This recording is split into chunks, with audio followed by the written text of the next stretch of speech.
Khasi film Kapap that has been produced by KAMRILS Film Production will be publicly screened at the Bijou Cinema Hall from the 7th to the 13th of January 2022.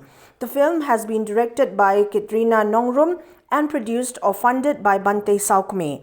The music score has been composed by LAWRYNNIANG with SUCHIANG as the singer to lyrics by KITRINA NONGRUM. Actors of Kapap include Pelat Mitri Ripon, popularly known as Ba Sam, Mickey Lingdo or Jlau of the popular Jlau Doctor group, Evansius Kharsopra, Sherilyn Khongwar, Regina Labo, Debenta Melimngap, besides other members of the supporting cast. The film Kapap, which is to be screened from the 7th to the 13th of January 2022, is scheduled for the 11:30 a.m., 2 p.m., 4:30 p.m. and 7 p.m. shows.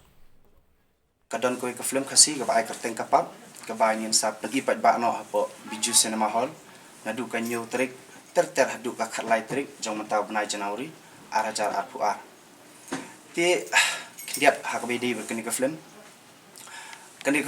ngelasna nadu kusnam arajar khat khandai hanrei namar ka jing pendik jong keni ka klam nimsem lala ban penpoy ka ko mangimod ten re hakani kenti ka bamantang ile yo ban pen po Bijou Cinema Hall